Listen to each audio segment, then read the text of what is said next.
I've been up here a lot. I've never seen a crowd like this. I think we need a ballroom, and that's happening. It's going to be a beautiful ballroom. This is really a lot of people, most I've ever seen in this room. And we're here for a very serious purpose, very serious purpose. Something's out of control, but we're going to put it in control very quickly like we did on the southern border. I'm announcing a historic action to rescue our nation's capital from crime, bloodshed, bedlam, and squalor, and worse. This is Liberation Day in D.C., and we're going to take our capital back. We're taking it back under the authorities vested in me as the President of the United States. I'm officially invoking Section 740 of the District of Columbia Home Rule Act. You know what that is? And placing the D.C. Metropolitan Police Department under direct federal control, and you'll be meeting the people that will be directly involved with that. Very good people, but they're tough, and they know what's happening, and they've done it before. In addition, I'm deploying the National Guard to help reestablish law, order, and public safety in Washington, D.C., and they're going to be allowed to do their job properly. And you people are victims of it, too. You know, you're reporters, and I understand a lot of you tend to be on the liberal side, but you don't want to get mugged and raped and shot and killed. And you all know people and friends of yours that happened. And so you can be anything you want, but you want to have safety in the streets. You want to be able to leave your apartment or your house where you live and feel safe and go into a store to buy a newspaper or buy something. And you don't have that now. The murder rate in Washington today is higher than that of Bogota, Colombia, Mexico City, some of the places that you hear about as being the worst places on earth, much higher. This is much higher. The number of car thefts has doubled over the past 5 years, and the number of carjackings has more than tripled. Murders in 2023 reached the highest rate probably ever. They say 25 years, but they don't know what that means because it just goes back 25 years. Can't be worse. Our capital city has been overtaken by violent gangs and bloodthirsty criminals, roving mobs of wild youth, drugged out maniacs and homeless people. And we're not going to let it happen anymore. We're not going to take it. Just like we did on our southern border. Nobody comes through our southern border anymore. 3 months in a row, we had zero. I don't know if that's right, but the people that do the work, it's a very liberal group of people, actually, and they actually said zero for the last 3 months. Nobody thought a thing like that was possible. And, when you take a look at numbers, I just saw some charts. These are different cities throughout the world. Red is, okay, the red is a place called Washington, D.C. Look at these. Baghdad we doubled up on Baghdad. Panama City, Brasilia, San Jose, Costa Rica, Bogota, Colombia, heavy drugs. Mexico City, I mentioned, Lima, Peru, all double and triple what they are. So do you want to live in places like that? I don't think so. And I think the people in this room, if you wrote correctly, you'd see, look at the kind of numbers we have. D.C., 41 per 100,000, number one that we can find anywhere in the world. Other cities are pretty bad, but they're not as bad as that. That where you want to live? The reporters of the world? Juvenile offenders and crimes against persons, as they say. It's getting worse. Not getting better, it's getting worse. And we had a recent indication. There was a story about a man who was just left. He quit because he was asked to do phony numbers on crime. And we're going to look into that. I think Pam is going to be looking into that. But he was asked by the city, I guess, that we don't want to show the real numbers. Let me do numbers so it looks like it's going down. Not going down. And under Biden, it was a disaster. And nobody did anything about it. We're going to do things about it like you wouldn't believe. Every American has a constitutional right to be able to access and petition their government in safety, and countless federal officials and employees likewise have the right to carry out their jobs in peace without being shot. As you know, I lost a very good person a while ago, was shot waiting for his wife. He was in the car. They robbed his car. They shot him. They killed him like it was nothing to it. She was walking to the car. It's a horror show. This issue directly impacts the functioning of the federal government and is a threat to America. Really, it's a threat to our country. We have other cities also that are bad, very bad. You look at Chicago, how bad it is. You look at Los Angeles, how bad it is. We have other cities that are very bad. New York has a problem. And then you have, of course, Baltimore and Oakland. We don't even mention that anymore. They're so far gone. We're not going to let it happen. We're not going to lose our cities over this. And this will go further. We're starting very strongly with D.C., and we're going to clean it up real quick, very quickly, as they say. Days ago, a former member of the DOJ staff was savagely beaten by a band of roving thugs after defending a young woman from an attempted carjacking. He was left dripping in blood. He thought he was dead, with a broken nose and concussion. Can't believe that he's alive. He can't believe it. In June, a 21-year-old congressional intern was tragically killed after being hit by a stray bullet in a drive-by shooting. A former Trump administration official named Mike Gill, fantastic person, was murdered last year in cold blood in a carjacking blocks away from the White House. We all knew him. Great person. Waiting for his wife as she was walking to the car. A Democrat congressman was also carjacked at gunpoint not far from the Capitol. And in 2023, an aide to Senator Rand Paul was stabbed in the chest and head by a demented lunatic as he walked down the street, just absolutely for no reason. Horrifically, last July 4th weekend, a 3-year-old girl was shot in the head and killed while sitting in a car near the Capitol. It's becoming a situation of complete and total lawlessness. And we're getting rid of the slums, too. We have slums here. We're getting rid of them. I know it's not politically correct. You'll say, oh, so terrible. No, we're getting rid of the slums where they live. Caravans of mass youth rampage through city streets at all times of the day. There are ATVs, motorbikes. They travel pretty well.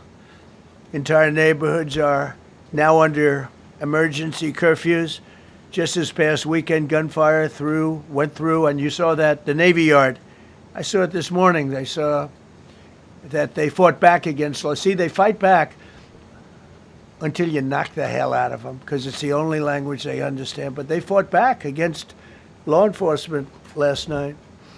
And they're not going to be fighting back long, because I've instructed them and told them whatever happens, they love to spit in the face of the police. As the police are standing up there in uniform, they're standing and they're screaming at them an inch away from their face. And then they start spitting in their face. And I said, you tell them, you spit and we hit.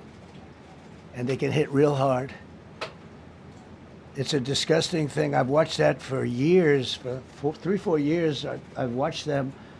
The police are standing, and they're told, don't do anything under any search. So and you can see they want to get at it. And they're standing there, and people are spitting in their face, and they're not allowed to do anything. But now they are allowed to do whatever the hell they want. This dire public safety crisis stems directly from the abject failures of the city's local leadership. The radical left city council adopted no cash bail. By the way, every place in the country where you have no cash bail is a disaster. That's what started the problem in New York, and they don't change it. They don't want to change it. That's what started it in Chicago. I mean, bad politicians started it, bad leadership started it, but that was the one thing that's central, no cash bail. Somebody murders somebody and they're out on no cash bail before the day is out.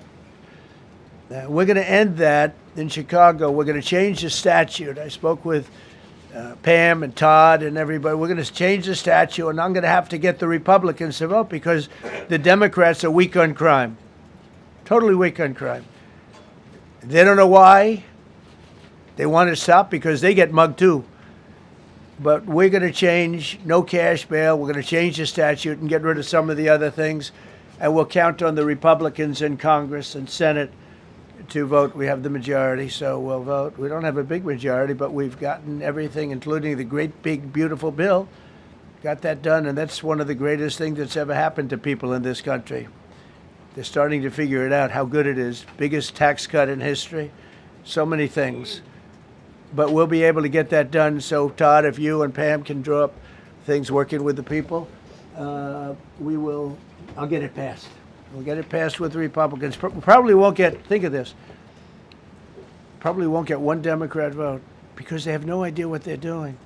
That's why they want men playing in women's sports. That's why they want transgender for everybody transgender. And they just got walloped in an election, in a landslide, and they haven't changed one thing. I saw the other day the certain gentleman who was a very well-known politician, Democrat, was fighting like hell that men should be allowed to play in women's sport. They just don't get it. They said it's an 80-20 issue, and I think it's a 97-3 issue. And I don't know who the three are. I've never heard anybody nobody's ever come up to me, sir, you have to let men play in women's sports. You have to do it, sir. Nobody's ever approached me. I don't know where this issue even comes from. Never seen anything like it.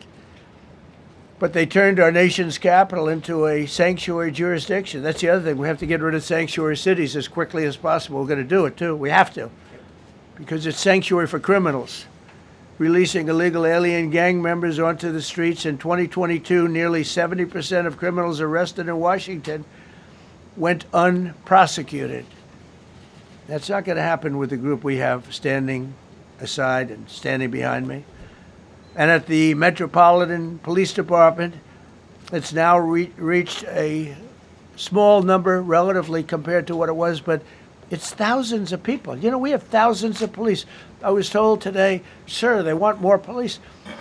I heard a number, 3,500 police. That's a lot of police. 3,500.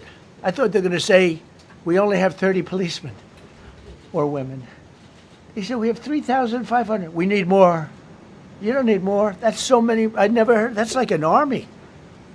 How could you need more than 3,000? It just happened 2 minutes ago. Sir, they've requested more police. Oh, what do they have? About 3,500. I said, 3,500? This is not a big area. It's ridiculous. What you need is rules and regulations, and you need the right people to implement them. And we have the right people here, that I can tell you. Look at the border. Biden said there's nothing you can do. Kamala was the border czar. She never called one of the Border Patrol agents who are great. ICE is great. Never spoke to anybody. Never went there. But she was the border czar.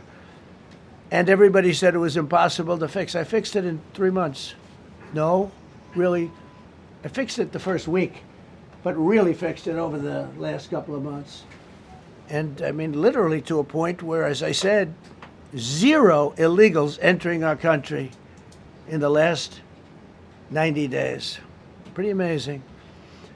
It's time for dramatic action. We're going to do the same thing over here. It's going to be a very safe city very soon. We're not looking to take years, because a lot of people die in years. And we've got incredible people in this country, except we have to allow them to do their job. And that we will deliver like nobody's ever delivered before. I actually think it's easy. You know, if you're competent, it's easy. If you're incompetent, it's impossible. But I'm very competent.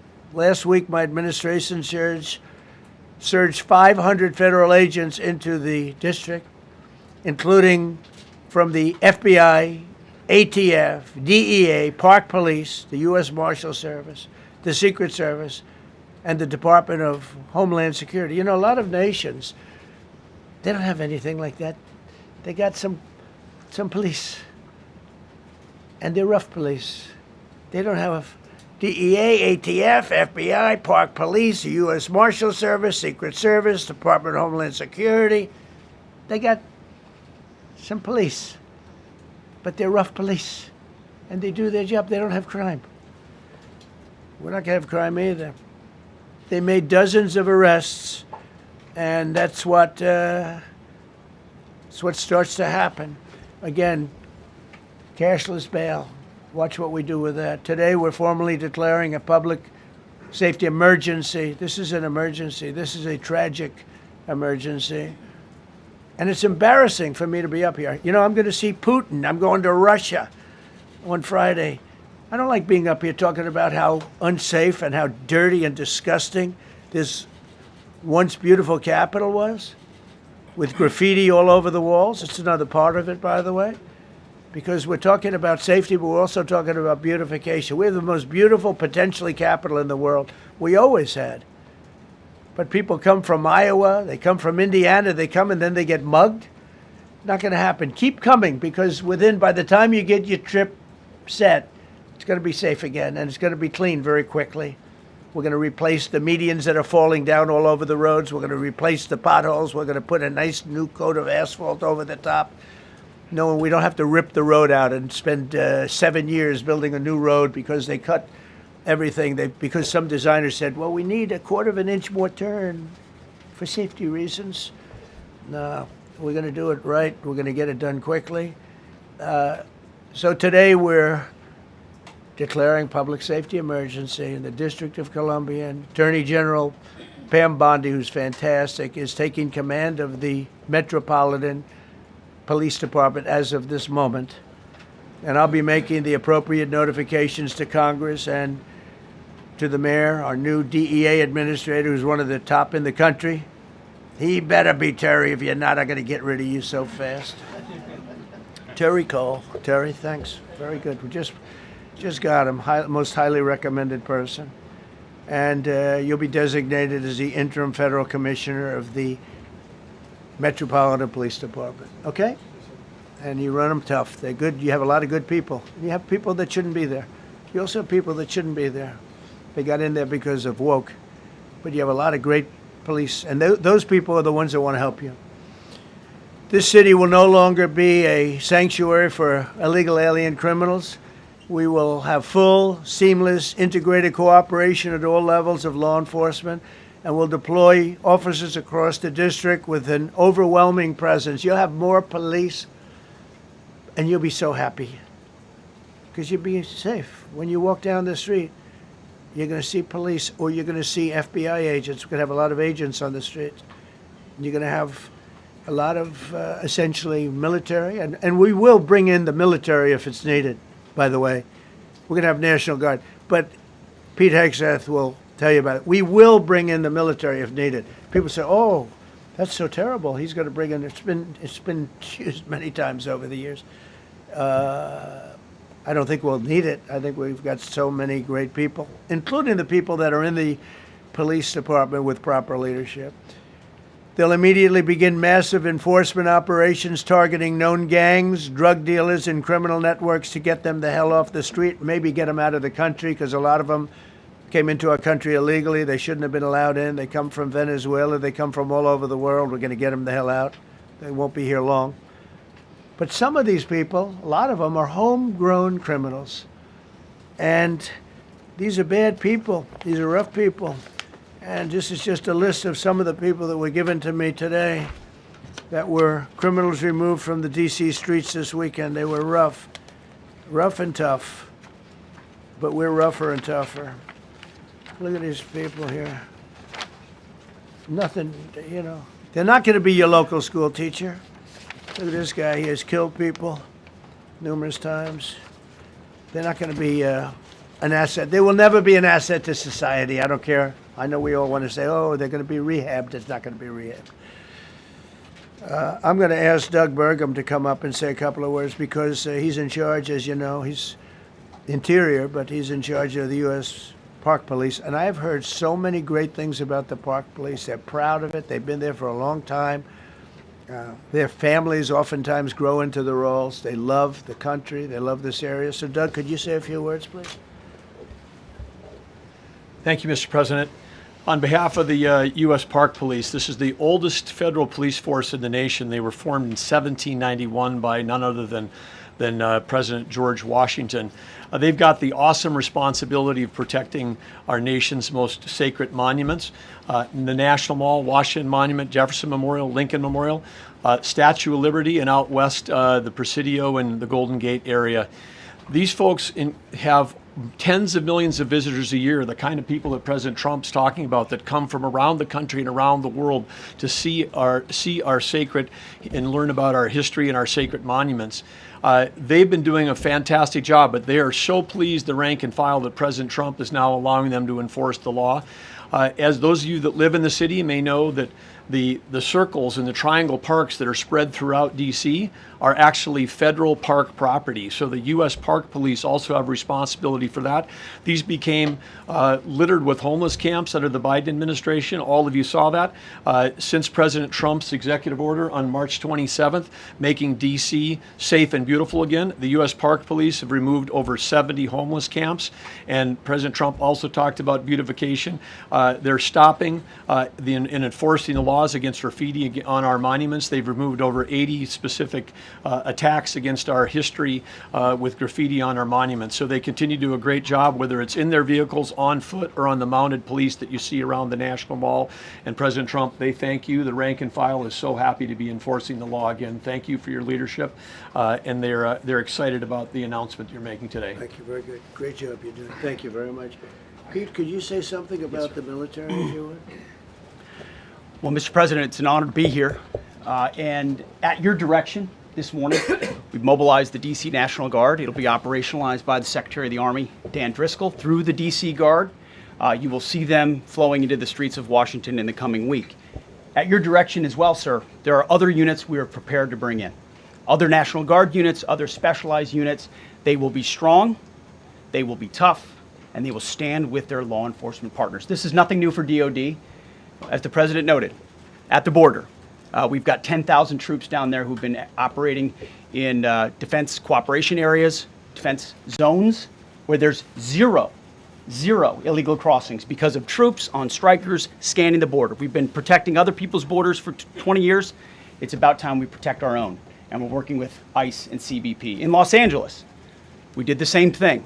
Working with the California National Guard, working with ICE officers. ICE officers deserve to do their job and not be attacked. We will work alongside all DC police and federal law enforcement to ensure this city is safe, this city is beautiful. And as I always say about President Trump to the troops, he has their back. And my message to the National Guard and federal law enforcement in Washington is, we have your back as well. Be tough, be strong, we're right behind you. Thank you, Mr. President. I'm going to ask Pam, because she's now, as you heard me say, she's really in charge of a lot of what we're talking about. She's done an incredible job. People are going to start to see the fruits of her labor. And Pam, maybe you could say a few words about what we're talking about here. Sure, President. Let me be crystal clear. Crime in D.C. is ending, and ending today. We are going to use every power we have to fight criminals here. President, thank you for caring about our capital. Families come here every summer. Our museums are free. We have the National Zoo. We have the National Gallery. DC should be a place where everyone can come and feel safe. Behind me and to my side, we have some of the best career law enforcement and prosecutors in the country who are ready to take this on. As the President said, Terry Cole is going to be supervising the Metro Police Department. Gaddy Serralta, our U.S. Marshal, is going to be supervising command and control, the entire operation. Our Deputy Attorney General, Todd Blanche, and I will be working with them closely, along with our great FBI Director, Kash Patel. Kash is going to talk to you in a minute about what we did in Virginia recently with Governor Youngkin. Many of you covered that, and it was tremendously successful. Not only that, our secret weapon here in D.C. is U.S. Attorney Jeanine Pirro, one of the toughest prosecutors and a former judge, and she is going to be talking about juvenile crime, how it's out of control here, and what she's going to do to fight back. No more crime rampant in our beautiful capital. No more teenage girls beating a disabled man to death. No more of that. No more drive-bys. We're going to do everything we can. And working with the ATF Director Driscoll and Commander of the Army, we're going to all work together. That's what we all do in this room. We work together. We fight. Do not underestimate one person in this room. We're going to make DC beautiful. We're going to make DC safe again. One other thing, just at the wharf a few days ago, the area of the wharf, Terry Cole reached out to me, not even nightfall, on the weekend, where so many families and tourists go. A guy's overdosing from fentanyl on a park bench in the middle of families around. They administered Narcan and saved his life. No more of that. The President of the United States is going to clean up DC, and we're going to be there to help him, and we're going to be successful. Thank you. Thank you, Ben. Cash, talk about Northern Virginia, if you would. Northern Virginia, we had a big success. Thank you, Mr. President. Thank you, Attorney General Bondi, for your leadership, Deputy Attorney General, and the rest of our interagency partners. Mr. President, the following is what happens when you let good cops be cops, and I just want to highlight that before I get into Northern Virginia. This year alone, under President Trump's administration, we've had over 4,000 child victims identified and found. That's a 33% increase from the same time period last year. 33% increase. We've had a seizure of 1,500 kilograms of fentanyl up to this date. That is a 25% increase since the same time period last year. And just to put it in perspective, 1,500 kilograms of fentanyl is enough to kill 115 million Americans. 115 million Americans. Cops are getting after it. The FBI has arrested 19,000 people this year alone. Thanks to President Trump's administrations, that's double than where we were this time last year. And we have also arrested 1,600 people who have committed violent acts against children. 270 of them are human traffickers of children. Mr. President, this is what happens when you have great leadership at the Attorney General with Pam Bondi, your administration's priority of protecting the homeland and protecting American citizens and protecting our children, and the murder rates are plummeting. We are now able to report that the murder rate is on track to be the lowest in U.S. history, in modern recorded U.S. history, thanks to this team behind me and President Trump's priorities. And how do we do it? And what are we going to bring to D.C.? What we did in Northern Virginia, thanks to Terry Cole and Governor Youngkin and the team, we stood up a task force out in my Northern Virginia field office, and we said, let's let good cops be cops, let's get them the intelligence and what they need, and let's get the red tape out of their way, and let's get DOJ partnered up with us to bring great prosecutions, and that's exactly what we did. In 1 month, we arrested 545 violent felons. 545 in the state of Virginia, thanks to Governor Youngkin's partnership.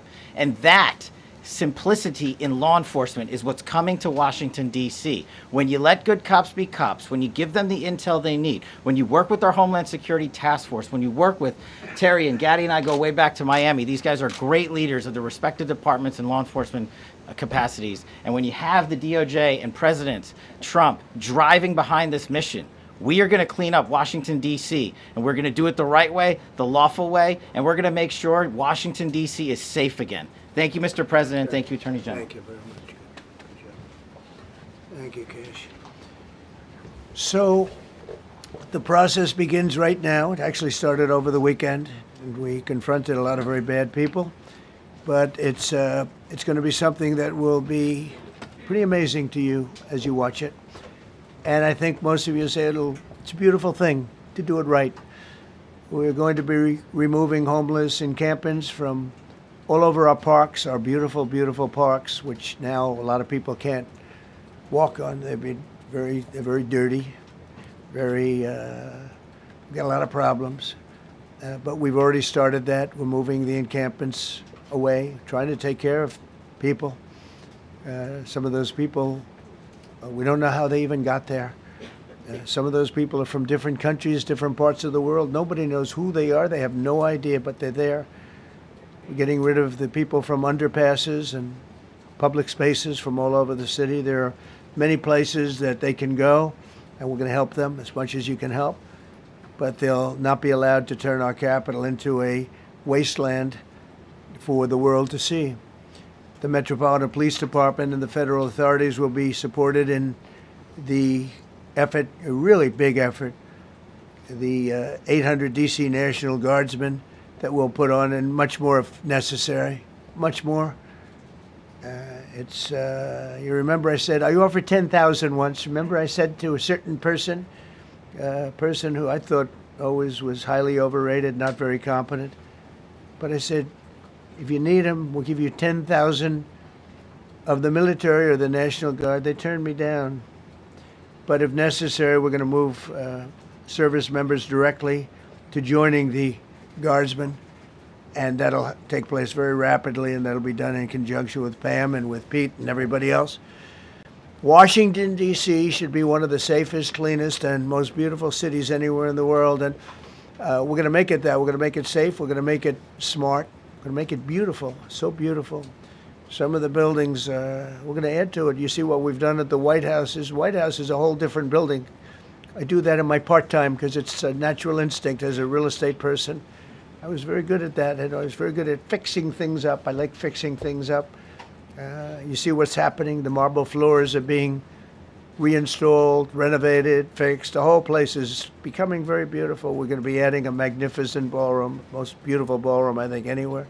We need it. I would have certainly loved to have had it today.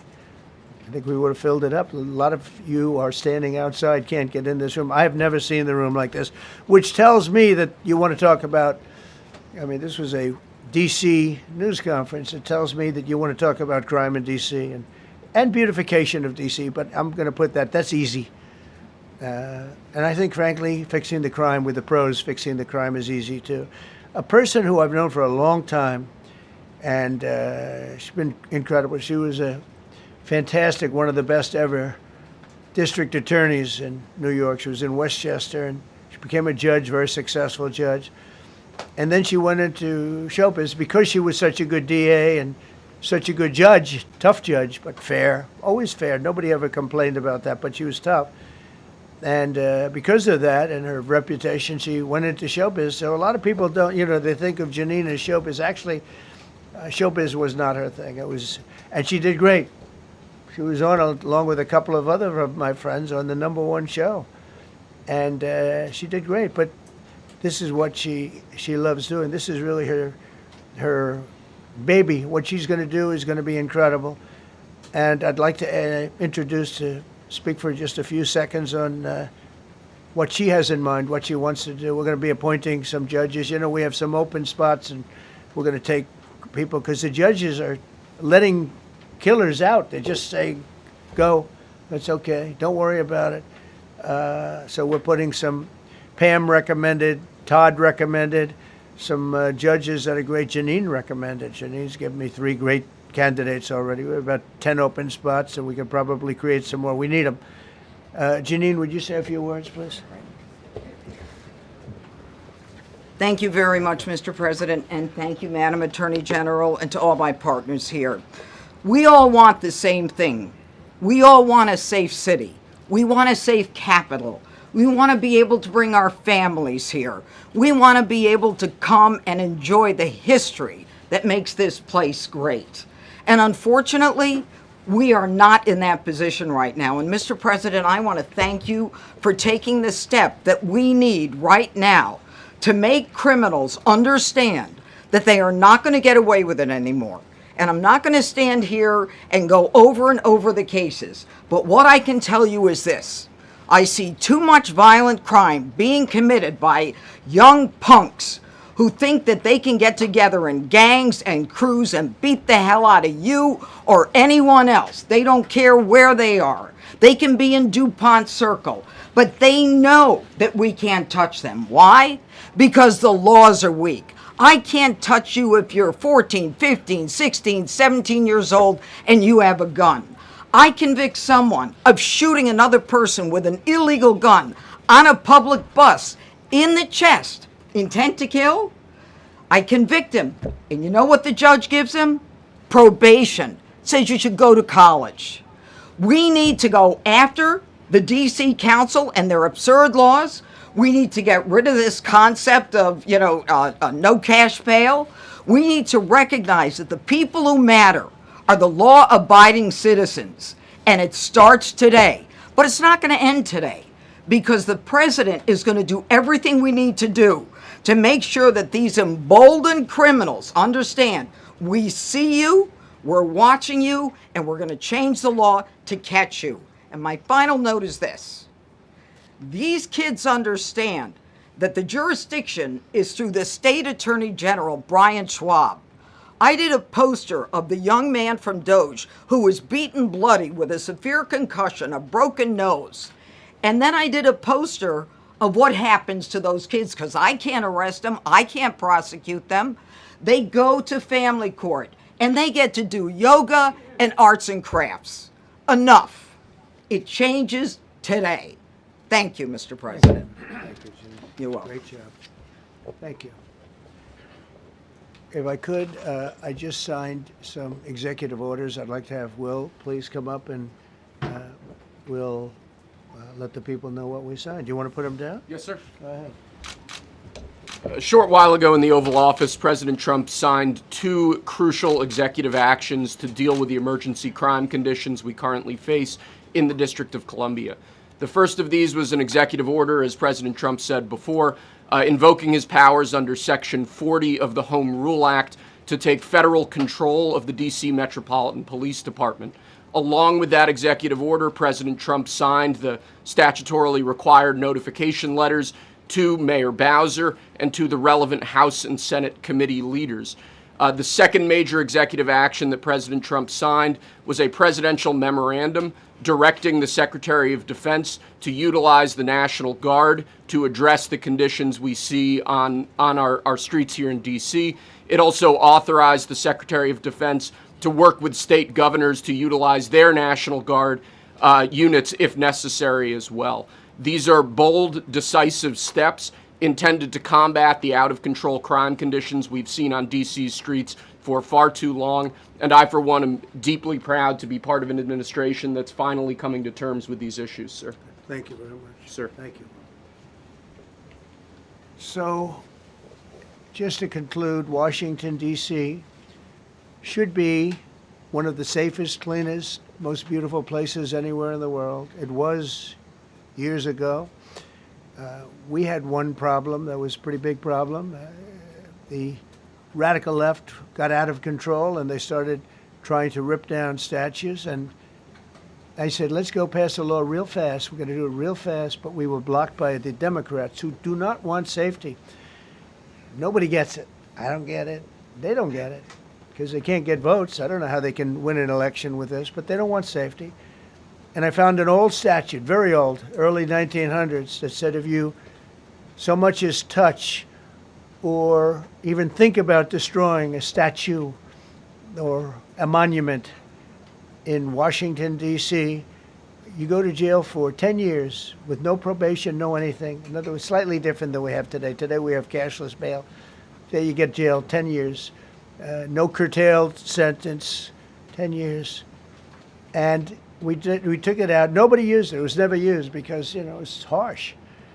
And you remember they started to rip down the statue of Abraham Lincoln. I said, that's a tough one to rip down. He was pretty good, Pam. I think he was pretty good. When the ropes started going around Abraham Lincoln to pull him down, Andrew Jackson, others, and they were heading to the Jefferson Memorial, Thomas Jefferson. They're going to do a big number there. I said, it's time. And I signed that statute immediately. We had it updated. We made it use the same language, all passed by Congress. And I announced it's 10 years in jail, no probation, no anything, 10 years, no curtail sentence if you touch, so much as touch a statue in Washington, D.C. And it was an amazing sight, beautiful sight.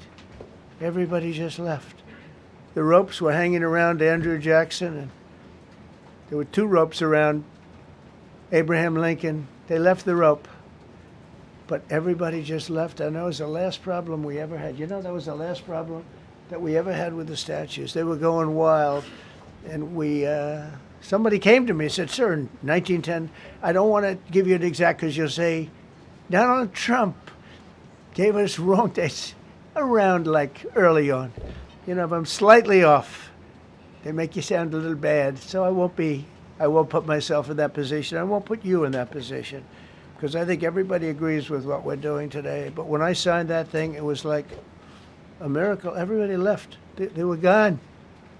They were starting to march down. They started the march toward Thomas Jefferson, and I figured he was always going to be safe.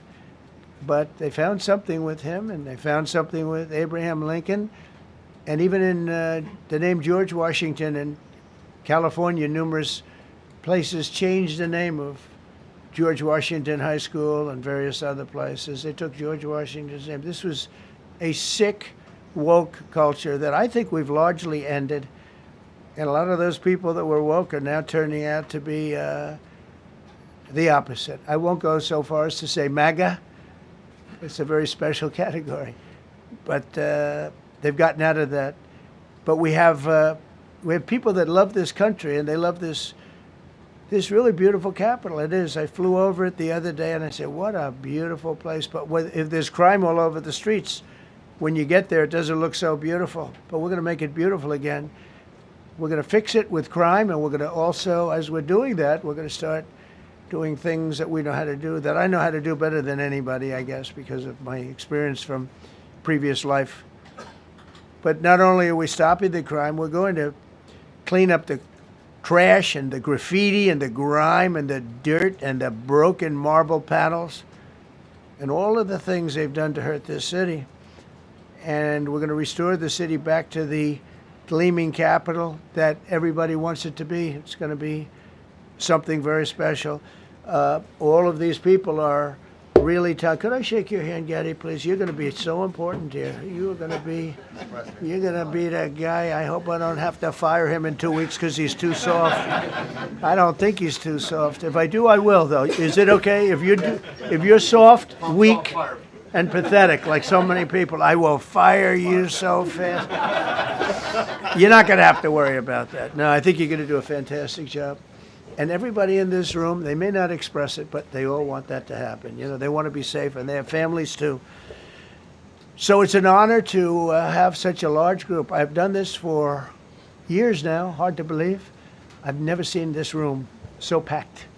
In fact, I'm sure it's a violation of every fire code. But we'll let you stay anyway. You're taking a chance. And with that, we'll say, maybe if you could, oh, wow. We could be here all day long. If we could keep the first questions, perhaps, to this subject, and then we'll go on to a few others. Please. Mr. President, thank you so much. Can you talk about how personal of an issue this is? You talked about flying over the Washington Monument and seeing the pride of what D.C. is, and do you believe that the status of the city, the cleanliness, the way that crime is low, is a direct reflection on how the country is run? Yeah, I do. I think the Capitol, look, everyone comes here. They're all coming.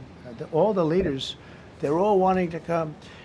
And I say it, I've said it again, but I'm really just quoting other leaders from NATO, from the Middle East, King of Saudi Arabia, Qatar, UAE. I was over there. We brought back $5.1 trillion of investment into our country. But a month and a half ago, I was at NATO. We had a great thing. They agreed to put up 5% instead of 2%. 2% they didn't pay, 5% is already paid. We had a great meeting, and they all said the same thing. They said our country was dead. They thought our country was gone. 1 year ago, they said your country was dead. And now you have the hottest country anywhere in the world. We do. We have the hottest country in the world right now. The tariffs have helped. It's given us not only the money, it's billions, trillions of dollars of money, but it gives us great power over enemies. We solved 5 wars with Pakistan and India. We just solved one. Azerbaijan and, as you know, and Armenia. War was raging for 37 years. And the 2 leaders got up and they said, we never thought this would be solved. Russia tried to solve it. They all tried to solve it. It was a very tough situation, but we got it done. And I said to the 2 men, I said, are you guys friends? And they had a hard time. They've been killing each other for 37 years, right? One was there 5 years, one was there for 22 years. He said, my whole life I've been fighting this war. and you got it solved. But we did many of those. We did in the Congo and Rwanda. That's been going on for 30 years. 8 to 9 million people killed that they know of, but it was raging, and we got that solved. We got a lot of them done. It's a great honor.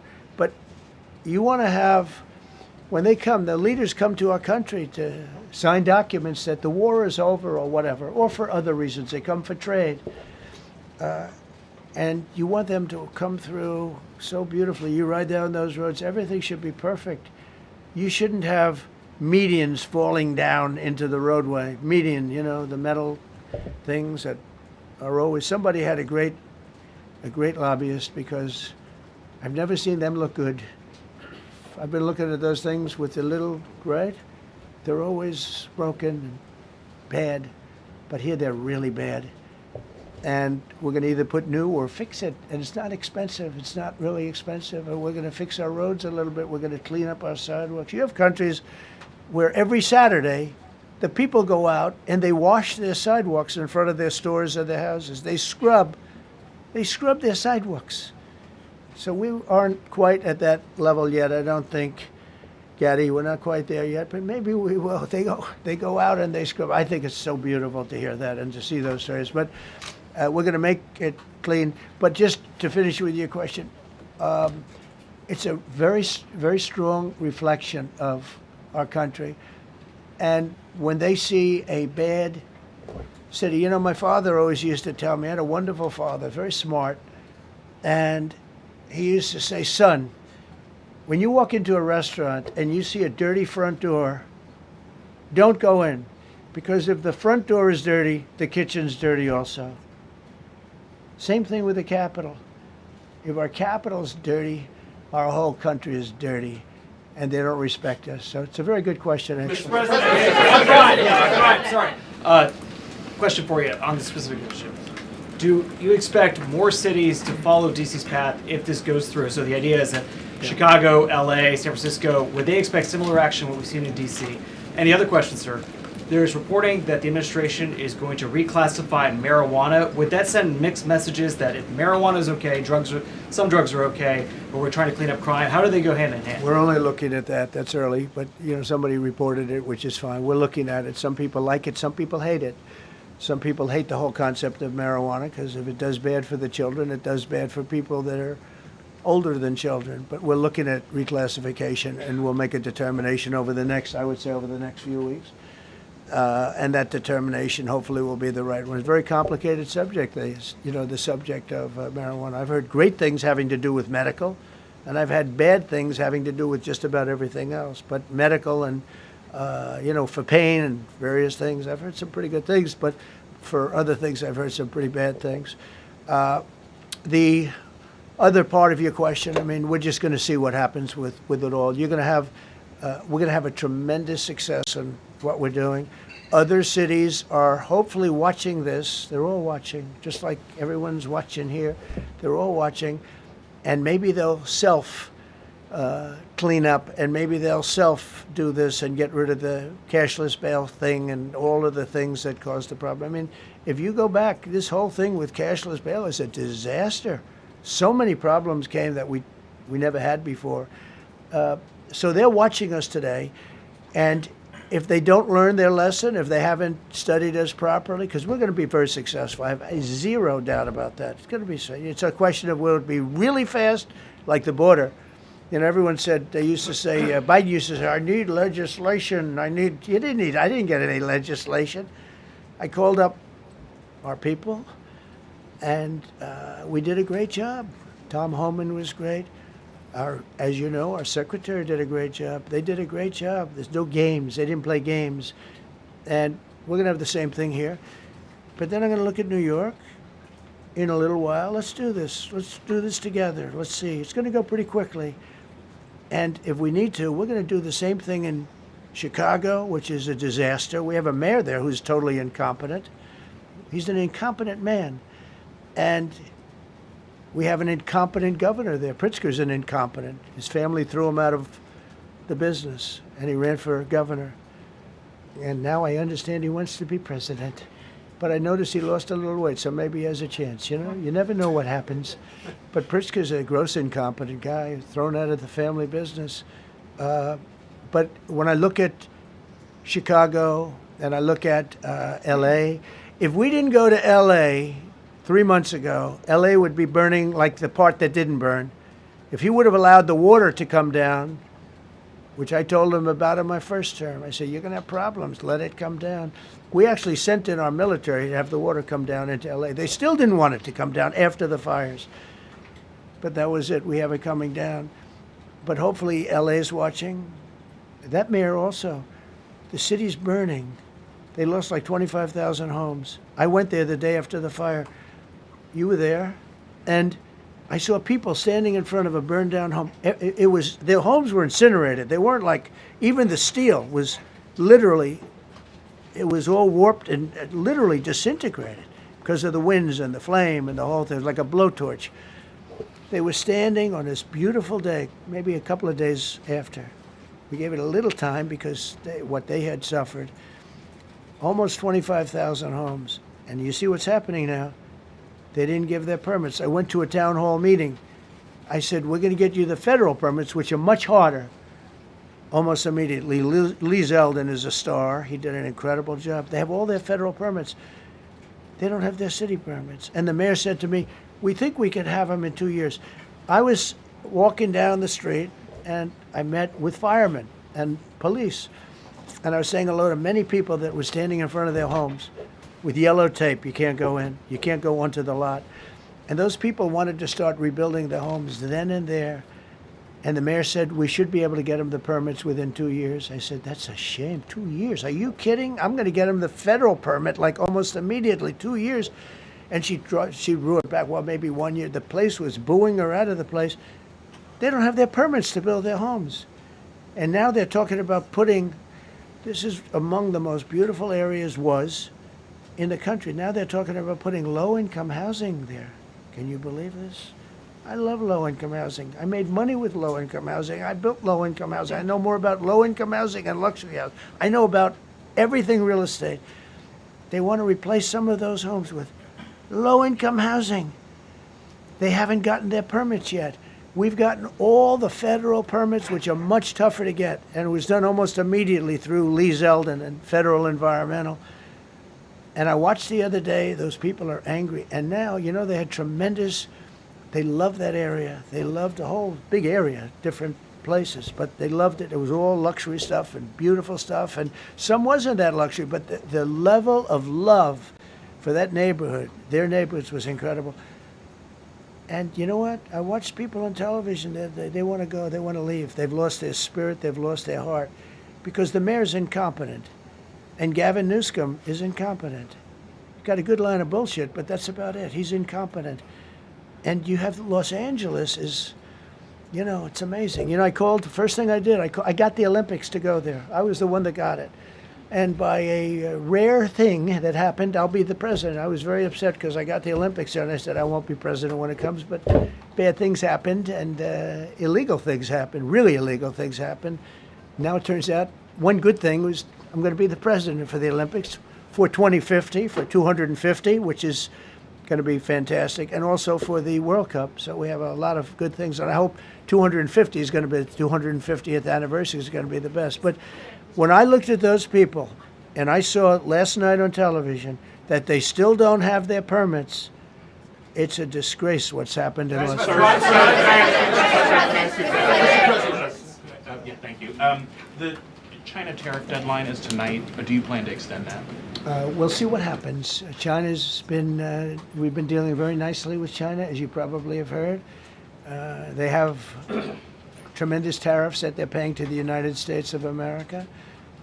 And we'll see what happens. They've been dealing quite nicely. The relationship is very good with President Xi and myself. President, you mentioned your upcoming meeting with President Putin. Can you tell us what you hope to get out of that and whether you'll consider inviting President Zelensky to join? So you have to understand, this is a war that should have never happened. This is a war that wouldn't have happened if I were president. It would have never happened. It was the apple of his eye. I got along very well with President Putin. But if you look, under President Bush, they took a lot of territory. Under President Obama, they took a lot of territory. Under Biden, they essentially took the whole thing. You know, it's just a question of time. Under Trump, you know what they took? Nothing, nothing. I was the one that said, you can't build your pipeline. That was half built. I came in, I stopped the pipeline. It's called Nord Stream 2. Nobody knows that, you know. Nobody ever heard of Nord Stream 2. You might have not even heard it. Biggest pipeline in the world. I stopped it. I was not a friend of Russia, but I got along well with Putin. It's always good to get along with other countries if possible, but that doesn't mean you roll over like Biden did. Biden came in and he immediately approved the pipeline. I couldn't believe it. Then they say Trump wasn't tough on Russia. I wasn't tough. I was the toughest. Putin said, if you're not tough, I would hate like hell to see you visit. I stopped the biggest economic development job, the biggest job that Russia had ever built. I stopped it. It was dead. And this low IQ president came in and he let them build a pipeline and supply oil and gas all over Europe, you know. So this is really a feel-out meeting a little bit. And President Putin invited me to get involved. He wants to get involved. I believe he wants to get it over with. Now, I've said that a few times, and I've been disappointed because I'd have like a great call with him, and then missiles would be lobbed into Kiev or some other place, and you'd have 60 people laying on a road dying. I said, that's cold, that's cold. But it's a violent war. 5,000 to 7,000 people a week are dying. And you know, there's nobody from here. They're all Russian and Ukrainian people, and some people from the cities, much smaller number, but still, those missiles do damage and they kill a lot of people, but mostly soldiers. And they're young soldiers, although in the case of Ukraine, they're getting much older. They're drafting 60-year-olds now.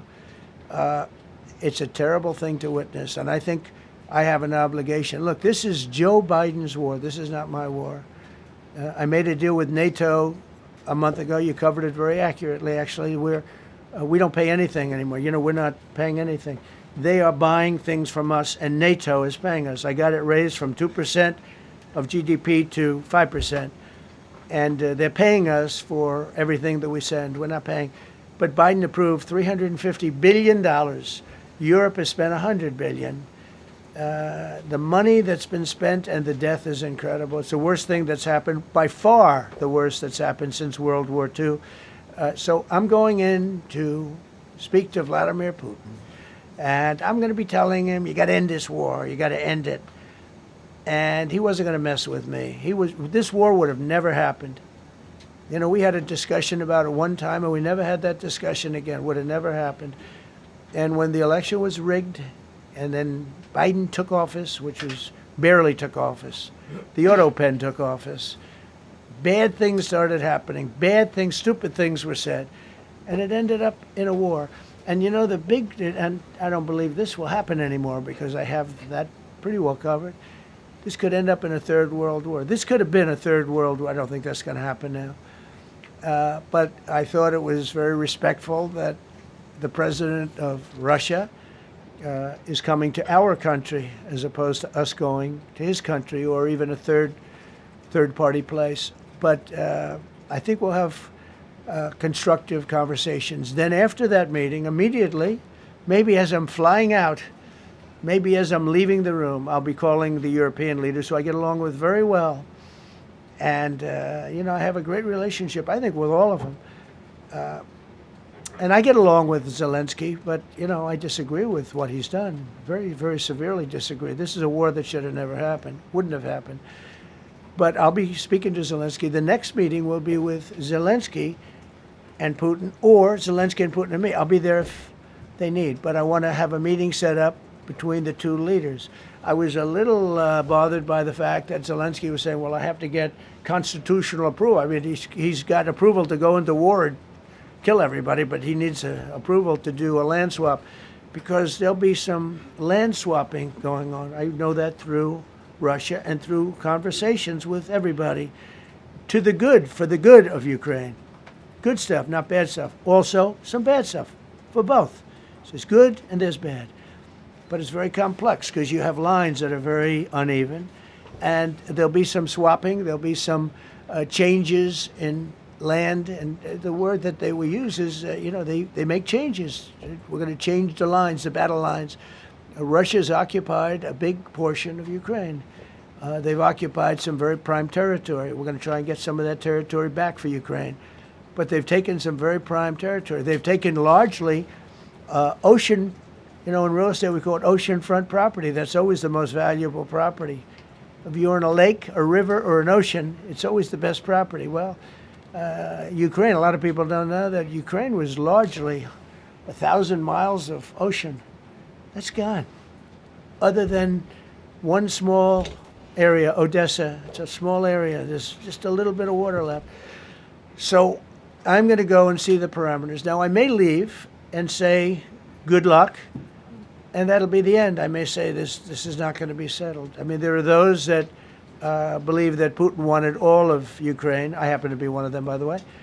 I think if it weren't for me, he would not be even talking to anybody else right now. But I'm going to meet with him. We're going to see what the parameters are. I'm then going to call up President Zelensky and the European leaders right after the meeting, yeah. And I'm going to tell them what kind of a deal. I'm not going to make a deal. It's not up to me to make a deal. I think a deal should be made for both. I think Russia has to get back into building their country. It's a massive country. I think they have 11 time zones, if you can believe it. It's a massive, it's by far, from the standpoint of land, it's by far the largest. They have tremendous potential in Russia to do well. They're not doing well. Their economy is not doing well right now because it's been very well disturbed by this. It doesn't help when the President of the United States tells their largest or second largest oil buyer that we're putting a 50% tariff on you if you buy oil from Russia. That was a big blow. And then they say, gee, he wasn't so tough. Nobody else would have done that.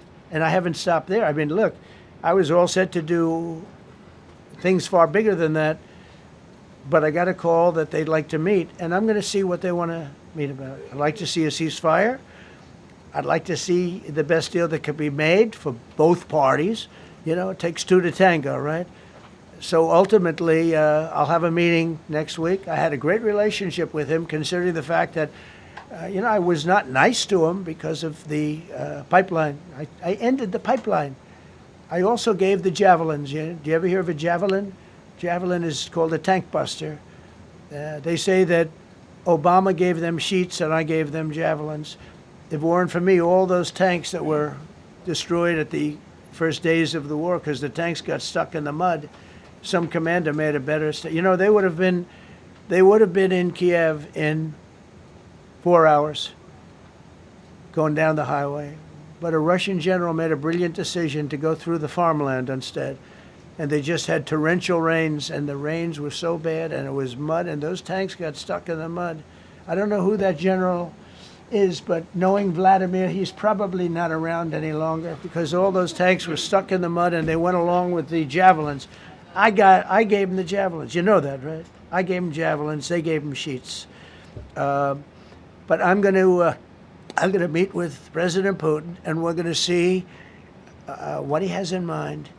And if it's a fair deal, I'll reveal it to the European Union leaders and to the NATO leaders and also to President Zelensky. I think out of respect, I'll call him first. And then I'll call them after. And I may say, lots of luck, keep fighting. Or I may say, we can make a deal. If not, I will tell you this. I've seen a poll coming out of Ukraine. 88% of the people would like to see a deal made. And if you go back 3 years, everybody was gung-ho for war. Everybody's gung-ho for war until you have it. It's an amazing thing. I had it with a couple of countries where I couldn't get a deal done with one particular country. And I just couldn't. The guy's great. He's a friend of mine. Great. Good leader. Tough as hell. I couldn't get the deal done. And then he went into war for a short period of time. You know where I'm talking about. First term. And it was nasty. Guys being killed all over the place. And he went through 1 week of war, and I was able to get the deal done. He said, this is nasty. Yes, please. Yeah, just to follow up on what you were saying there. First of all, Volodymyr Zelensky is not invited on Friday? He wasn't a part of it. I would say he could go, but he's gone to a lot of meetings. He's been there for 3.5 years. Nothing happened. And what is the definition? I mean, do you want somebody that's been doing this for 3.5 years What's the definition of a good deal? I'll tell you after I hear what the deal is. I was gonna ask Because you- there could be many definitions. You know, you're talking about a very large and complex situation. Now, I tell you, the war that I just settled with Azerbaijan and with, as you know, and Armenia was almost as complex as this one, having to do with routes, Successful trade. meeting on Friday with Vladimir Putin. Well, we're going to have a meeting with Vladimir Putin, and at the end of that meeting, probably in the first 2 minutes, I'll know exactly whether or not a deal can be How will you made. know that? Because that's what I do. I make deals. Mr. Yeah, please, go ahead. Yeah, thank you, Mr. President. I'm going to ask you two questions, one about China, one about Russia, if I could. On China, your administration agreed to send the most advanced or advanced NVIDIA and AMD chips No, to obsolete. No. obsolete chip.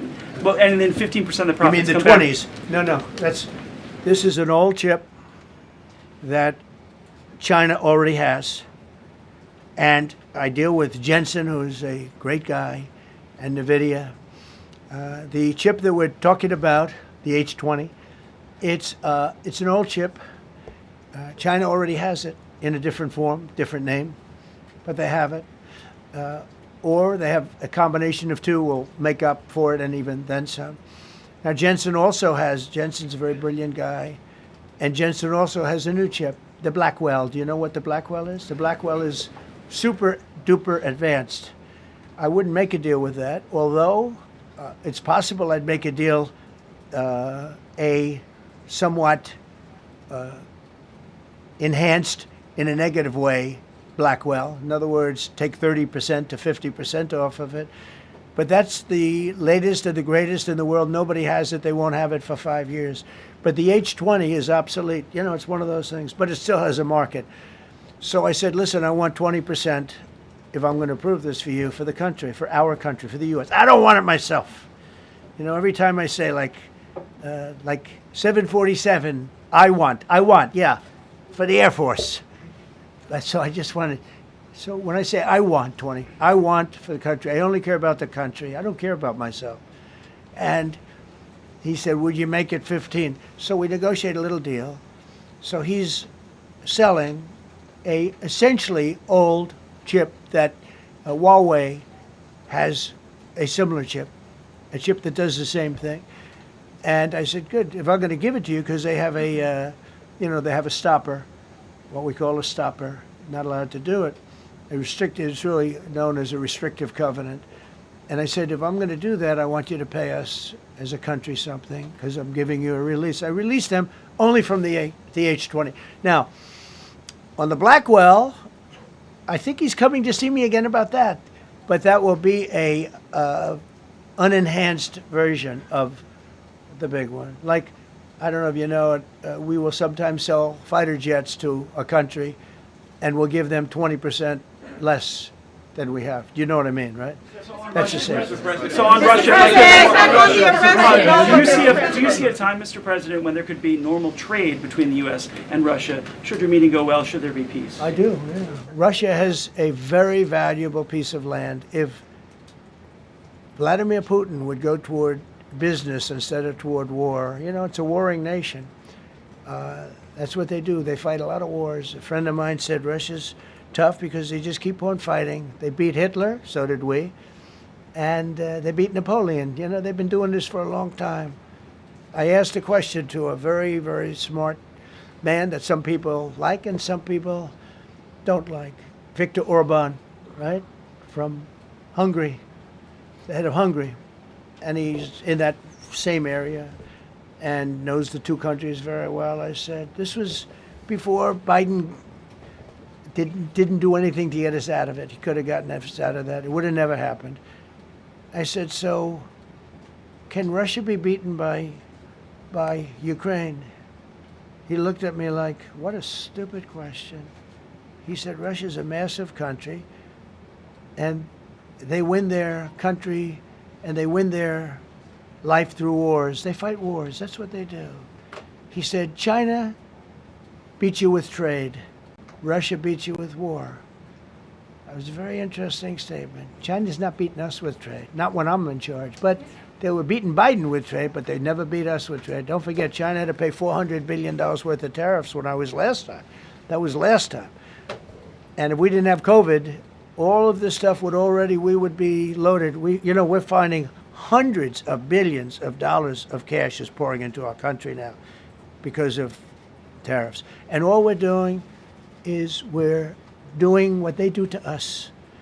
It's so beautiful to see it. They found last month, as you saw, $25 billion of excess cash flow. They're saying, where did it come from? I said, I'll tell you where it came from. It came from a place called tariffs, and we're doing very well. We're really doing well. But I expect to have a meeting with Putin that I think it'll be good, but it might be bad. And I'm here for one reason, to get rid of a war that somebody else started. Should have never happened. And if I could end it, great. Complex war, a lot of bad blood, But Zelensky's been there for 3.5 years. So if you put him in a room, now I will say this, ultimately I'm going to put the two of them in a room. I'll be there or I won't be there. And I think it'll get solved. Yeah, please be. Thank you, Mr. President. Excuse me, I'm going to suggest, because do you have any other questions on DC? Because I don't want them to be. Wait. These are incredible people. I don't want them to be standing up here on subjects that. Does anybody have a question of them? And then you guys can leave. Okay, a question, Brian, go ahead. Thank you, Mr. President. All right. And by the way, this is only on DC, and then they're going to leave because it's unfair to have them stand up here all day long. I agree. Brian. I've got two questions for you. First, about DC. This is personal for me as well. Last year, I was robbed on the streets by one of these teenage thugs. Had a gun, got away with it. Let's talk about the effort that between law enforcement, prosecutors, and judges, because it's a recycling belt. Like, these kids go, they don't fear the police. They know it. If you talk about how we've got to get these judges and put these kids behind bars, right. Adult crimes deserve adult penalties. And my second question, I'll after you answer that, please. You want me to answer? Or whoever wants to take it. Okay, it's real. Do you want me to answer it? Go ahead. Here's the problem. Assuming that they're 17 years, older than 17 years old, I can get the case. If they're under 18 years of age, I can only get the case if it's murder, rob one, rape, or even if they shoot a gun but don't kill you, I can't get it. So the law has to be changed. As the president said, cashless bail. That has to be changed. All right, then, even assuming I get the case, I get jurisdiction, I get a conviction, the DC Council has given the judges the ability to give probation on shootings. And so then it's up to them. All of these things, the Youth Rehabilitation Incarceration Reduction Act, and now they want to seal records. So if we work hard, we get a conviction, they want to wipe it out. So that needs all to be changed. Okay, Mr. Question. Pam, would you answer that also? Yeah, and just back to that topic, let's be clear though, we're going to charge them and we're going to track every single thing they do throughout every step of the court process and report back to you and let all of you know what's happening to them, because the people who are prosecuting them, the judges who are trying them, they also need to be held accountable. Mr. President, you also made the comment. You made the comment you walked out here. This is the most people we've ever seen in this briefing. I've never seen ever, right? I've never seen any. Where's Caroline? Where's my superstar? Caroline. Is Caroline in the back? Where's Caroline? Come here, Caroline. Come here, Caroline. Come here. Is she doing a good job, by the way? Come here, Caroline. Is this the largest crowd that you've ever seen? This is definitely the most packed briefing, and I think all of you would agree. I think it's why we need to build a ballroom. Mr. President, I have a better idea. All right, Brian, go ahead. My question is this. You're building the big, beautiful ballroom. Yeah. Could we build a big, beautiful briefing room, updated technology, Yeah. more seats? I don't want to do that. I don't want you to be comfortable. So no, I don't want to make life comfortable. So look, look. Let's just do this. Let's do this. It's going to be a big thing. We're going to Russia. That's going to be a big deal. What happens, happens. I'll let you know what happens. You'll be the first to know. I'll be calling the European leaders. I'm going with totally. I mean, we have a lot of talks. They're great people. They're great leaders, actually, and they want to get back. Honestly, as one of them said, I've OD'd on trying to settle Ukraine. They've OD'd, meaning they've overdosed on the settlement of Ukraine. Not a nice expression, but boy, is it accurate. They're tired of it. They want to get back to spending money on their countries. You know, Biden gave them $350 billion. Europe gave $100 billion. It should be much more than that. Shouldn't have been that kind of, they should have had equalization, but they didn't. But you know what? Still a lot of money. They want to get back to building their own countries. They really want it resolved. My relationship with the European leaders, as you saw, is extremely good. It's perfect. It's beautiful. Wait. And we're going to try. I'll be in touch with them.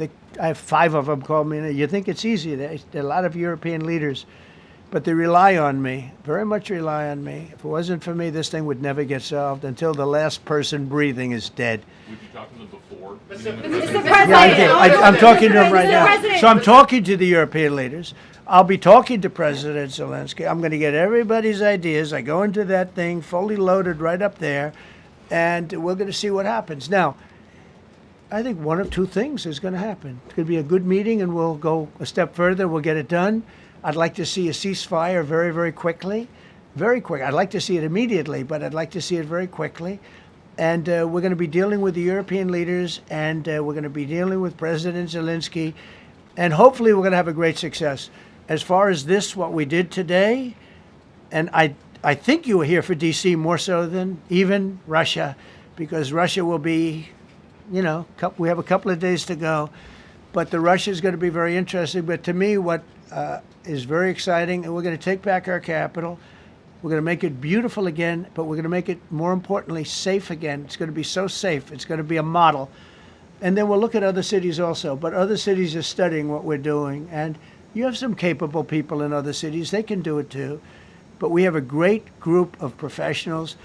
We're going to have a safe, beautiful capital, and it's going to happen very quickly. Thank you all. Thank you all very much.